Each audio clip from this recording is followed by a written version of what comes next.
Good evening, everyone. YouTube world, Gordon Causey, aka Gordy Canuck, coming to you again on Wednesday, the 6th of April, talking about my topic I wish wasn't relevant anymore, but still is very relevant: masks. I'm even wearing gloves now, and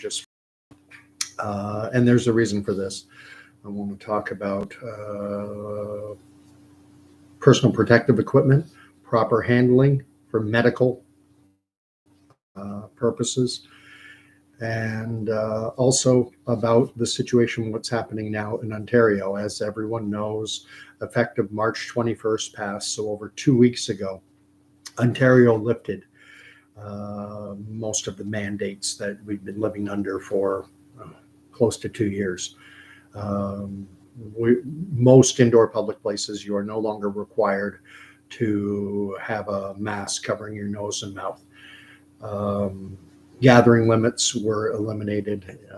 There were requirements that indoor social gatherings were to be limited to 10 people, outdoor social gatherings to 25. And then there was also vaccine passports, which have also, everything has pretty much gone away. You still have to wear a mask in certain settings, like a medical clinic or medical type facility. Well, you go into the grocery store, convenience store, shopping mall, pharmacy, whatever, you don't have to wear them anymore.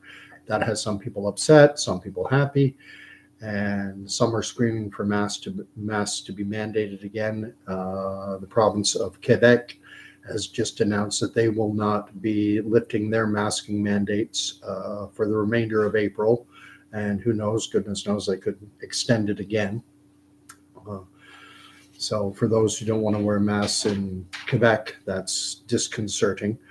In Ontario, though, because of the politics, I don't think we have to worry about mask mandates being reinstated for at least a couple months. And that is because Ontario is going to the polls on June 2nd. And so Doug Ford wants to be reelected, obviously. Any sitting premier does. And right now, Doug, the Ontario Progressive Conservative Party is polling high 30s, up near around 40% of the vote, which is majority territory, which is what every party wants. They want to get a majority in an election.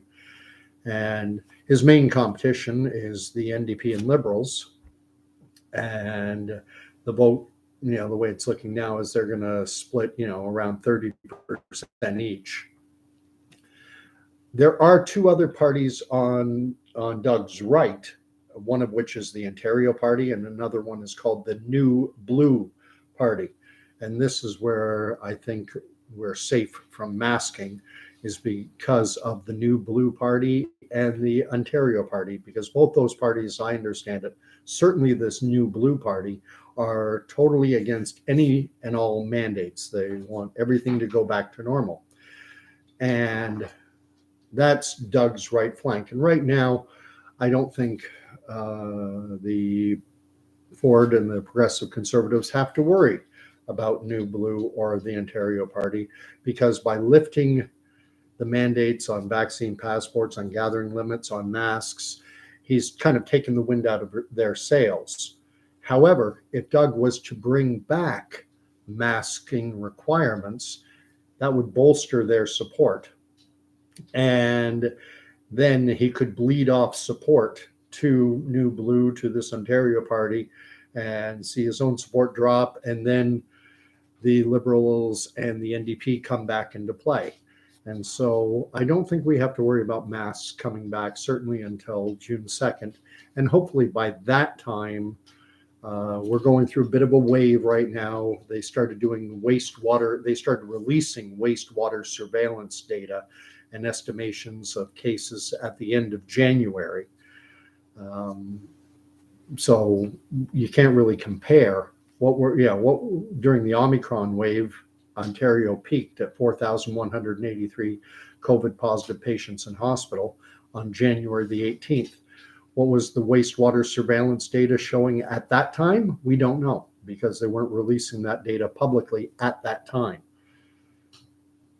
Now people are talking about the fact that this wastewater surveillance data is showing 100 to 120,000, somewhere in that range, cases on a daily basis.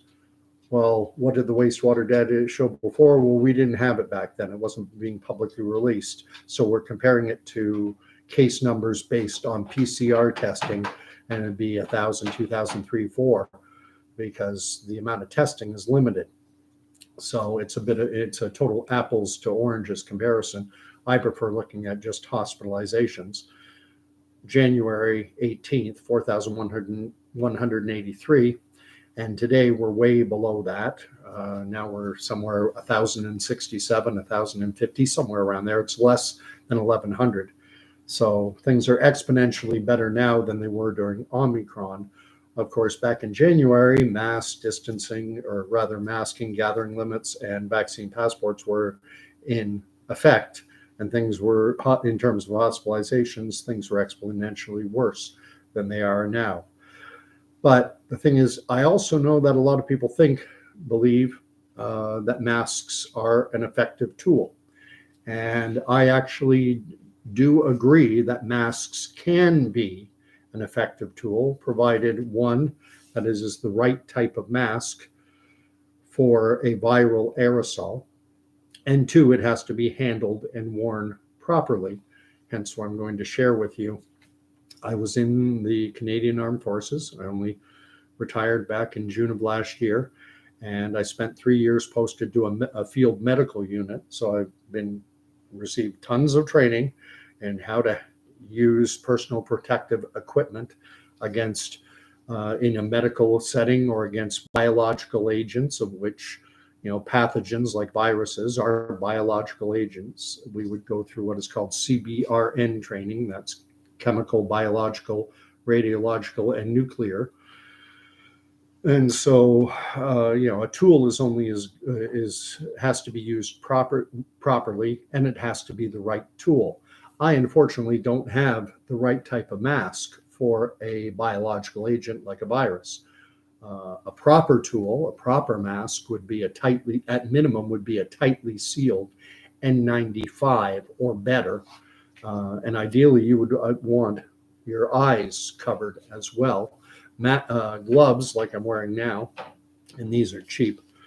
Masks would be, gloves are also an essential part of PPE in tandem with the mask. And I know you do see people out grocery shopping, and they've got, mask, face shield. They're dressed up like a healthcare worker with a mask, gloves, face shield. Haven't seen anyone wearing a gown, but I'm sure there's probably some people out there wearing them.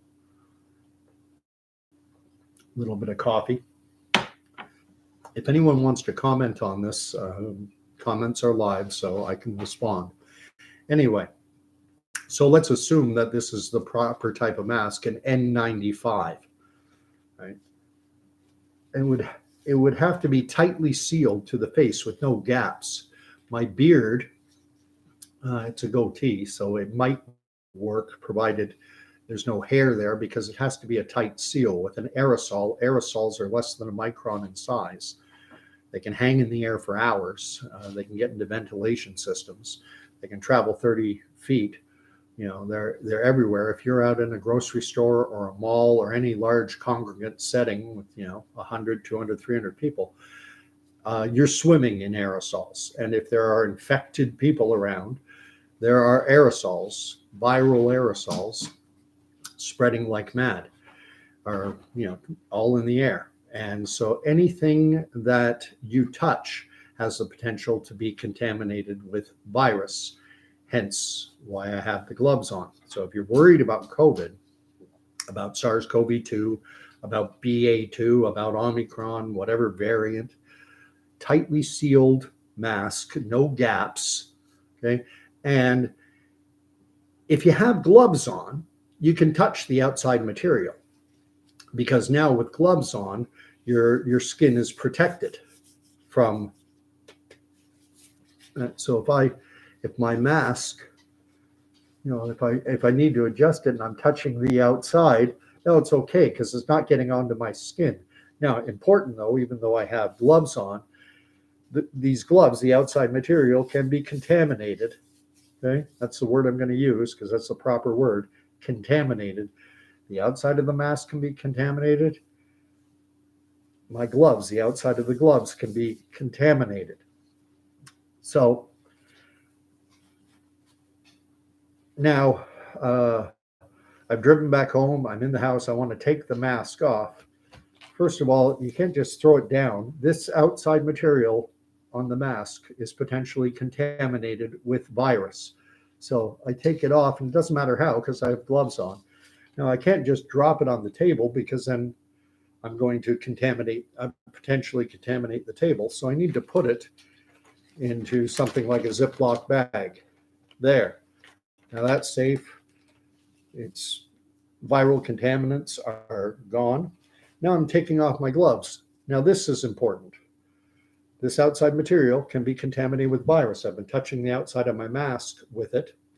Very important, even with the gloves on, don't touch the eyes, don't touch the nose, don't touch the mouth, because those are direct points of entry. So now the gloves come off. And what you do is grab it like that, pull it off.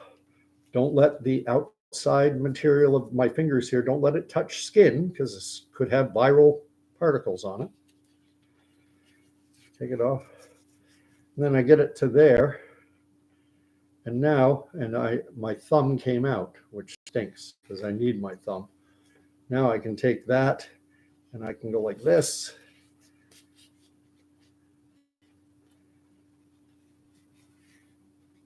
And I can pull them off, not letting the skin touch the outside. And I can, again, this could be contaminated. So in there, and don't touch the outside material, only the inside, and drop it in. It's quite a procedure, and I didn't do the greatest job. It's been over a year since I've had to practice at it. And there, now I'm safe. Because what do you see in the stores when you're out in public? You see people with these useless things on with massive gaps at the top, at the sides, underneath. It's not providing source control. It's not keeping your aerosols in. They're going all over. You're breathing in the aerosols. But even then, also this could be, it's a moist, warm piece of material. Cloth is even better for being, a bacterial magnet, a virus magnet. And you see people all the time, they touch the outside material and then they touch their eye, touch their nose, touch their mouth. And what happens? Direct point of entry for the virus. So we only make things worse. So that's a lot to go through over a virus. And it's why I'm not a big, I'm not anti-mask. I'm pro-science.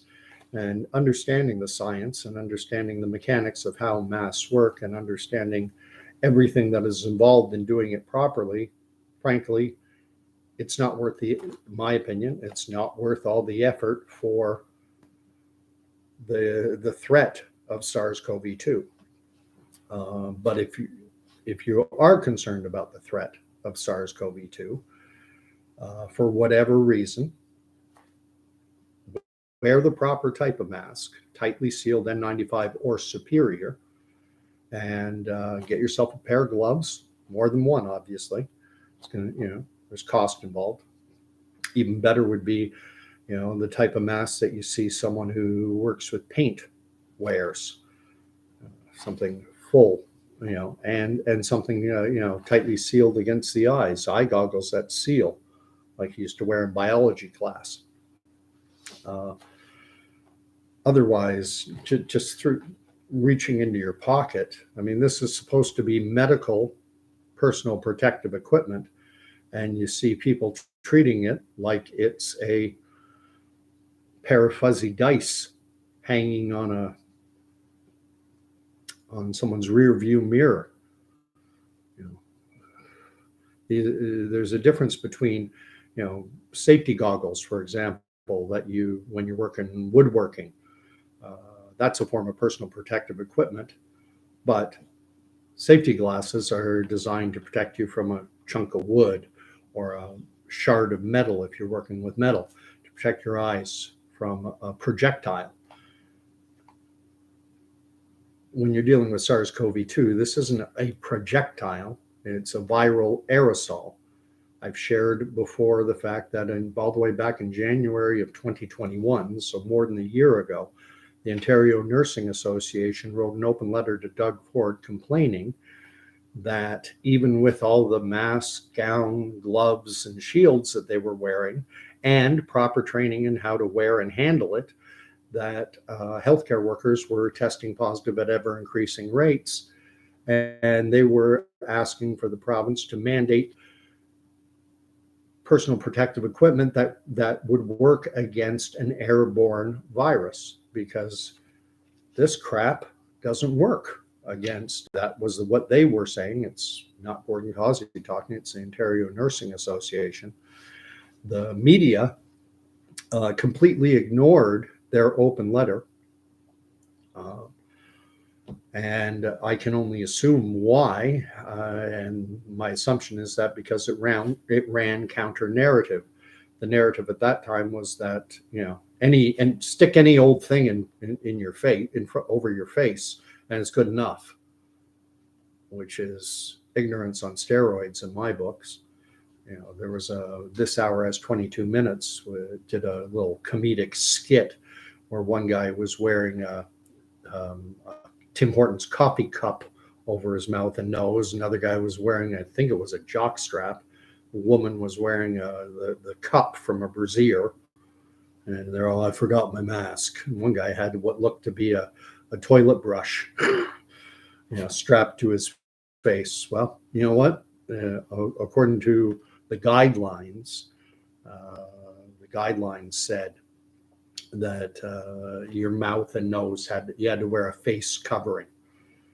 So that's why I wore, when they were absolutely 100% mandated and required, never wore this to a store or anything. I just wore this stupid thing because at least you can breathe through it. Doesn't restrict you at all. You're not breathing back. Your lungs are expelling stuff they don't want, and this way you're not just breathing it back in. Just sits off the chin, little barrier. But it met the guidelines. And so, as I say, in Ontario, because of the election, because June 2nd we're going to the poll, and if Doug Ford were to reinstate mask mandates and other restrictions, I think he is well aware of the fact that he would risk opening up his right flank, and that he could put wind in the sails of the New Blue Party, the Ontario Party, and their support could go up maybe 4 or 5%, enough to where Doug would be at risk of losing a majority and potentially even losing power.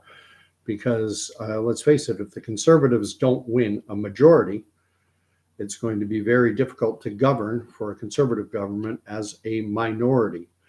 A little bit of history going back to the 90s, late 80s, early 90s. I think it was about 1990-ish, right in around there. Bill Davis had been the premier in Ontario for 150 years. I'm joking. I think it was 20 plus anyway. He'd been premier forever. And he resigned, and the party leadership was taken over by Frank Miller. And Frank Miller won a minority government, and I think it was just months later when he introduced his first piece of legislation that had money attached to it, that there was spending attached, that the Liberals and NDP voted it down. It was a vote of no confidence. And then Liberal leader David Peterson formed something of a loose coalition with the NDP. Sounds like what's happened now federally. And Bob Rae agreed to support David Peterson's Liberal government. And so for the Conservatives have no natural allies in Queen's Park. And so without a majority government, it's going to be very hard for him to govern. So I don't think Doug Ford is going to shoot himself in the foot and and bring back masking mandates. And let's face it, unless it's the proper type of mask, something that'll work against an airborne aerosol, and unless people wear it properly and handle it properly, I'm thrilled, because you can make things worse, I believe, because everyone walking around in a store with one of these stupid things on, and then constantly touching the outside material as they adjust and pull it back up over their nose and everything. And you touch your eyes, nose, mouth without even thinking about it. So an unconscious habit, it's just a little wipe, we get a little itch, you don't even think about it. And then those are called direct points of entry. And, goodness knows, you got it on a piece of damp, warm material, what the viral load is like there. And then it's, someone touches their mouth.